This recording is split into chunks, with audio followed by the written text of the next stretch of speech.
그가 구주 오셨네. 만백성 나주라. 할렐루야. 이스라엘의 위로를 기다리던 예루살렘의 이 경건한 의인 시므온은 누가복음 2장 25절 이하에서 보면 성령의 감동이 되어서 성전으로 나오는 아기 예수를 안습니다. 아기 예수를 품에 안고서 하나님께 노래하며 찬양을 합니다. 이는 만민 앞에 예비하신 것이요 이방을 비추는 빛이요 주의 백성 이스라엘의 영광이니이다 라고 찬송을 하며 하나님께 영광을 돌립니다.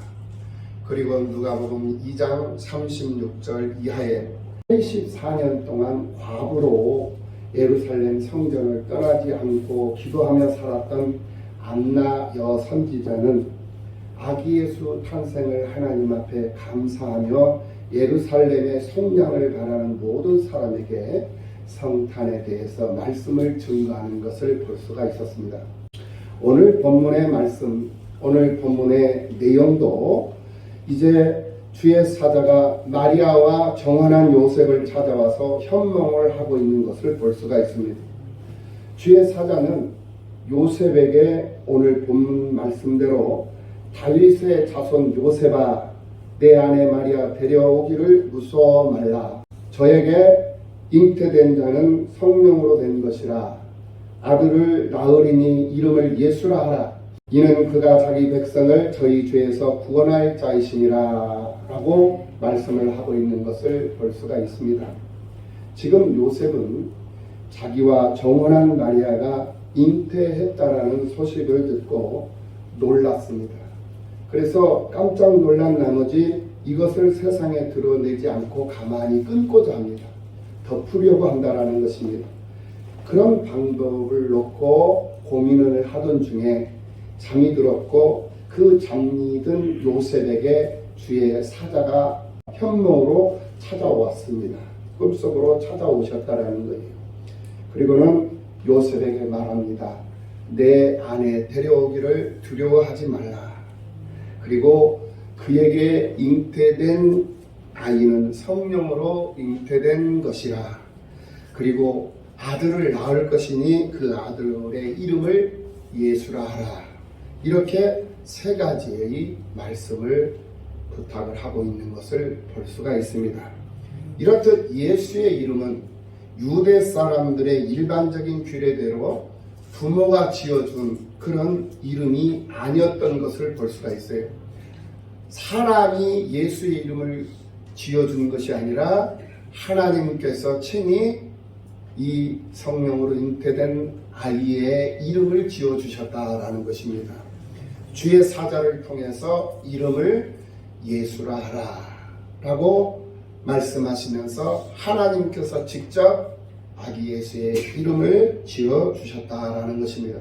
하나님께서 아이의 이름을 직접 짓는 그런 주권을 행사하셨다라는 것입니다.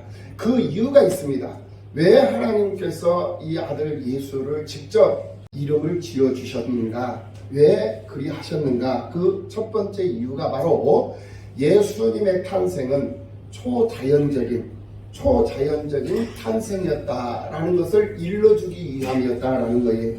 예수님은 성부 하나님의 독생자로 이 땅에 태어나셨습니다. 할렐루야. 그렇기 때문에 예수님의 출생의 이 방식을 인간적인 생리적인 그런 생리 방식, 생물학적인 그런 방식으로 하지 아니하시고 독특한 하나님의 방법, 곧 하나님의 초자연성에 의해서 출생을 하게 하셨다라는 거예요. 그 독특한 방법이 바로 오늘 이 성령으로 잉태되는 방법이었던 것입니다. 주의 사자는 요셉을 찾아오기 전에 요셉과 정혼한 마리아를 먼저 찾아갔던 것을 볼 수가 있어요. 그 말씀이 이제 누가복음 1장 26절 이하의 말씀에서 나오는 것인데요. 그때는 세례 요한이 어머니 엘리사벳의 복중에 잉태된 지 6개월이 되었던 6달째 되던 때였던 것을 볼 수가 있어요. 그래서 천사는 마리아에게 찾아가서 평강이 너에게 있을지어다 라고 평강을 먼저 전합니다.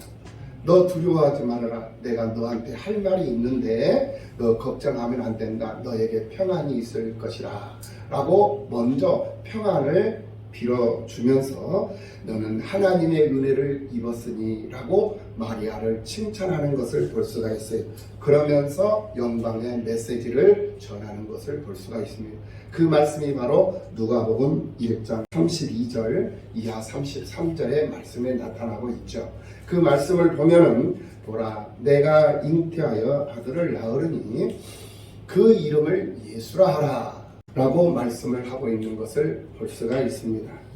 그가 큰 자가 되고 지극히 높으신 이의 아들이라 일컬어질 것이요 주 하나님께서 그 조상 다윗의 왕위를 그에게 주시리니 영원히 야곱의 집을 왕으로 다스릴 것이며 그 나라가 무궁하리라 라고 실로 엄청난 메시지를 선포하는 것을 볼 수가 있습니다. 이때 마리아는 놀라움을 금치 못하죠. 그래서 놀라움을 금치 못하는 이 마리아가 천사에게 말을 합니다. 아니 어찌 이런 일이 있을 수 있겠습니까? 나는 사례를 알지 못합니다. 나는 사례를 알지 못하니 어찌 이 일이 있으리까? 라고 항변을 하고 있는 것을 볼 수가 있어요. 그 당시 처녀가 아이를 낳는다라는 것은 있을 수 없는 일이며 그 당시뿐만이 아니라 지금도 마찬가지입니다. 남자를 알지 못하는 사람이 어떻게 아이를 낳을 수가 있겠습니까? 있을 수 없는 일이죠.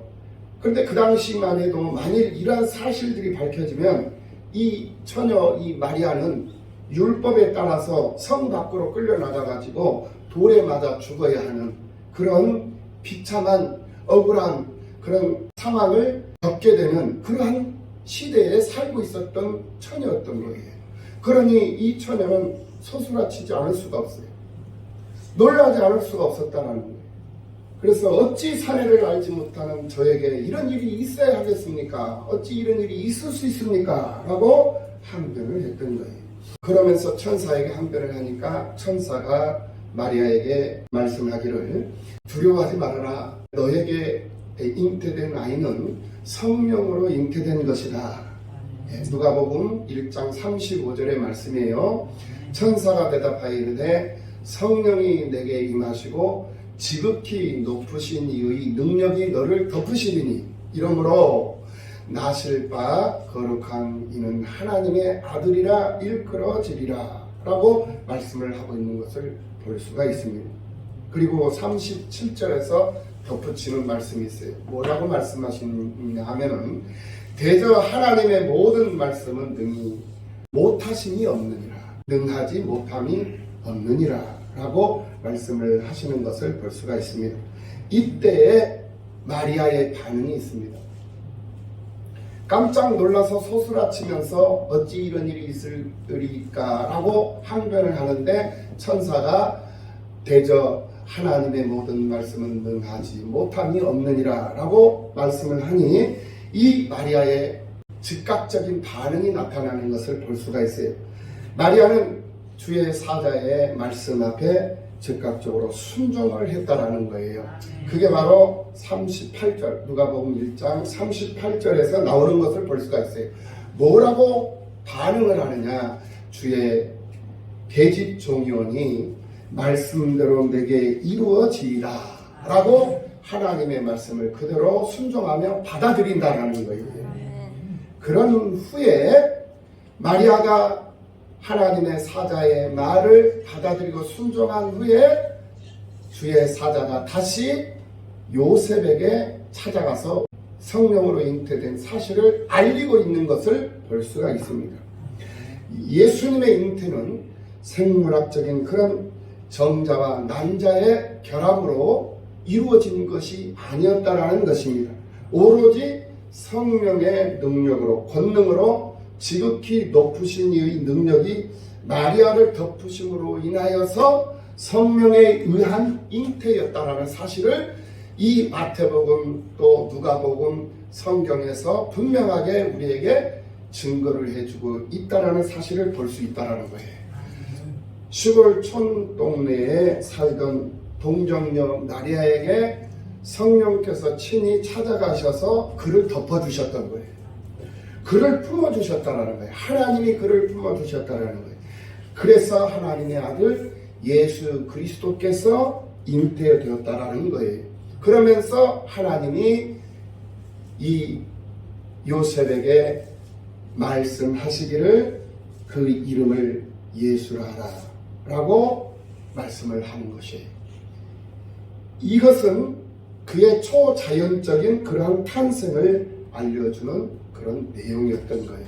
그러므로 우리에게 오신 예수님은 초자연적인, 자연적인 상황을 초월한 그런 초자연적인 탄생이었다는 사실을 우리가 확인해 볼 수가 있다는 거예요. 그리고 두 번째로 예수님의 탄생은 예수님의 초자연적인 그런 탄생의 목적이 무엇인가를 우리에게 분명히 알려주기 위함이었다라는 거예요. 오늘 본문 마태복음 1장 21절에서 아들을 낳으리니 이름을 예수라 하라. 이는 그가 자기 백성을 저희 죄에서 구원할 자이심이라 하니라 라고 말씀을 하고 있는 것을 볼 수가 있어요. 이것은 예수 성탄의 목적성을 분명하게 우리에게 제시를 해주고 있는 것을 볼 수가 있는 말씀인 것입니다. 예수님은 자기의 백성을 그들의 죄에서 구원하시기 위해서 이 땅에 오신 사명을 갖고 이 땅에 오신 하나님이셨다라는 거예요. 할렐루야. 그렇다면은 이 세상 중에 분명히 자기의 백성이 있었다라는 사실을 우리가 생각해 보지 않을 수가 없어요. 당신의 백성이 이 세상에 있었다라는 거예요.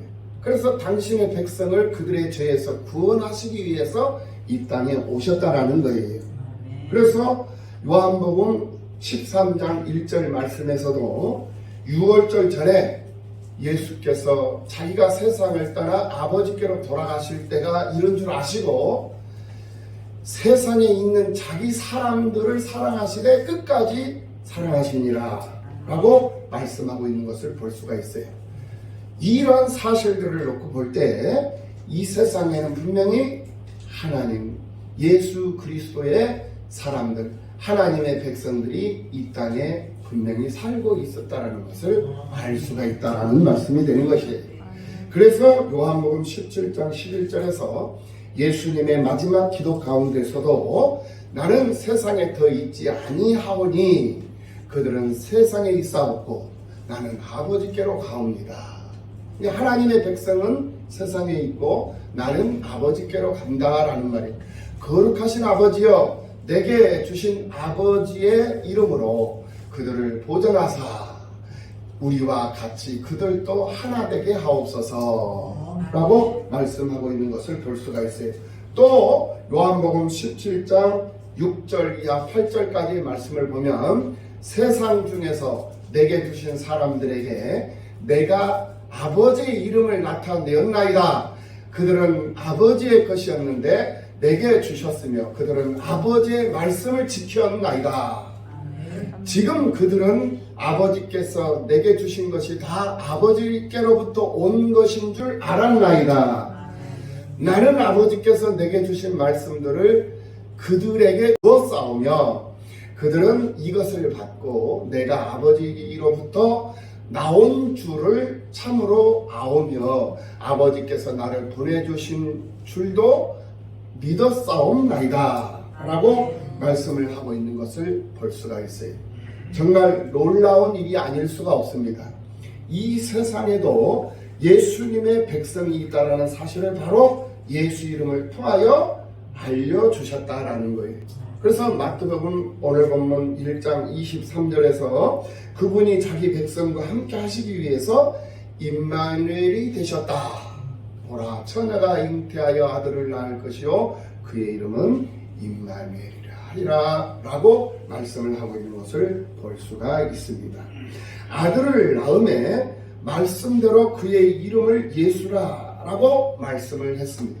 이렇듯 우리가 하나님의 은혜를 입고 세상을 사는 예수 그리스도의 사람이라면 우리는 하나님 말씀대로 순종하고 하나님 말씀을 받고 그 받은 대로 삶 속에 적용하며 삶 속에서 그 말씀을 이루기 위해서 힘쓰는 그런 삶을 살아가는 오늘 우리들이 되어야 할 줄로 믿습니다. 그것이 바로 하나님의 백성으로서의 모습이다. 진정한 참된 모습이다. 할렐루야. 하나님께서 세우신 사자의 입술을 통해서 선포되는 하나님의 말씀, 그 말씀을 하나님의 말씀으로 받아들이고 그 말씀에 순종할 수 있는 성도들이 복 있는 성도들이 된다라는 이 사실을 믿으시기를 예수님의 이름으로 축원합니다. 말씀에 순종하는 사람이 바로 임마누엘의 축복을 누릴 수 있는 사람이기 때문에 그런 것이지요. 결론적으로 말씀을 드립니다. 아기 예수의 탄생은 이 세상에 있는 자기 백성을 구원하러 오신 하나의 획기적인 사건이었다라는 말씀입니다. 아들을 낳으리니 그 이름을 예수라 하라. 이는 그가 자기 백성을 저희 죄에서 구원할 자이심이라. 그렇다면 이 세상에 있는 자기 백성이 어떤 사람들이기에 구원이 필요했을까? 이것을 우리가 생각해 보지 않을 수가 없죠. 이 세상에 있는 예수님의 백성, 이 세상에 있는 하나님 나라의 백성, 그들은 어떤 모습으로 이 세상을 살고 있었느냐? 바로 죄인의 모습으로 이 세상을 살고 있었다라는 거예요. 하나님의 백성이 죄인의 모습으로 이 세상을 살고 있기 때문에 하나님이 당신의 독생자 예수 그리스도를 이 땅에 보내셔서 죄에서 의로, 죄인에서 의인으로 구출해 주시기 위해서 이 땅에 오셨다라는 거예요. 그래서 우리가 예수를 믿고 예수를 받아들이고 예수를 영접하고 예수를 힘입고 살면 의롭다 칭함을 받는 의인으로서의 삶을 살아가는 축복을 얻는 거예요. 그렇기 때문에 예수를 믿을 만한 가치가 여기 있는 것이다. 왜 우리가 예수를 믿고 예수를 힘입고 세상을 살아야 되는 이유가 무엇이냐? 죄에서 우리가 건져냄을 받을 수 있는 소망이 있고 그런 은혜를 입을 수 있기 때문에 우리가 예수를 믿고 예수를 힘입고 예수를 의지하며 세상을 살아야 한다라는 거예요. 죄와 허물로 인해서 사망에 빠져 신음하고 있는 인생들, 그 인생들을 하나님이 구원해 주시기 위해서, 구출해 주시기 위해서 자기 목숨을 대속물로 주기 위해 오셨다. 그분이 바로 오늘 성탄하신 예수님이셨다라는 거예요. 할렐루야. 이렇게 우리를 위해 이 땅에 오신 예수님에게 우리는 감사하지 않을 수가 없는 거예요. 우리를 위해 이 땅에 오신 그 예수님을 찬송하지 않을 수 없어요. 우리를 위해 이 땅에 오신 그 예수님을 우리는 노래하고 우리는 그 예수님을 선포하고 그 예수님을 알리고 그 예수님을 증거하는 증인으로서의 삶을 살아가는 것은 마땅히 우리에게 주어진 사명인 줄로 믿습니다.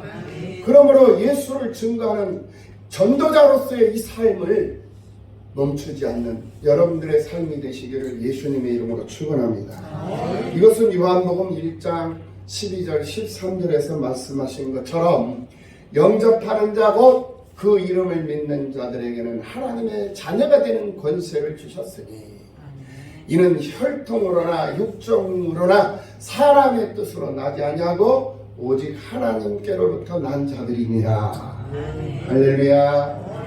우리의 구원자여 구속주로 오신 구세주 예수 그리스도를 믿는 믿음의 성탄이 되시기를 예수님의 이름으로 축복합니다.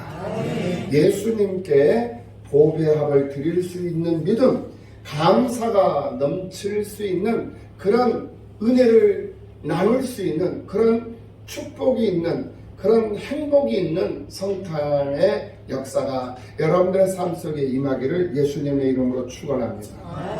구세주 예수를 전파할 줄 아는 성탄이 되기를 바랍니다.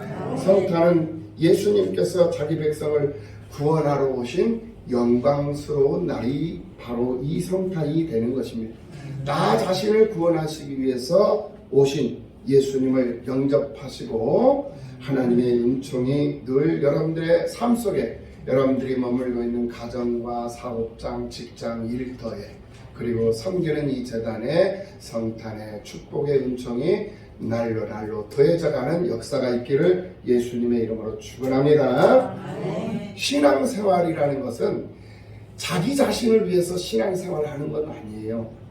이방 종교는 자기 자신의 행복을 추구하는 것이 이방 종교의 행위입니다. 그런데 우리 기독교, 우리 예수를 믿는 믿음의 사람들은 자기를 위해서 신앙생활을 하는 게 아니에요. 하나님의 영광을 위해서 신앙생활을 하는 거예요.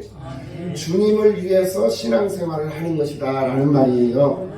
그러므로 2023년 이제 새해를 며칠 앞두고 우리의 구세주 예수 그리스도께서 탄생을 했으니 그 예수를 영접하는 것은 당연한 것이고, 예수를 영접했으면 이제는 이 예수를 위해서 우리가 한평생 남은 여생을 살아갈 수 있는 그런 결단을 하고 예수의 일에 참여할 수 있는 여러분 모두가 다시어서 나를 위한 삶이 아니라 예수를 위한 삶으로 인생이 바뀌어지는 그런 역사가 있기를 예수 그리스도의 이름으로 축원합니다. 그리할 때 하나님의 영원한 축복이 여러분들의 삶 속에 무한정으로 무한하게 영원토록 임재하시고 임하실 줄로 믿습니다. 기도하시겠습니다.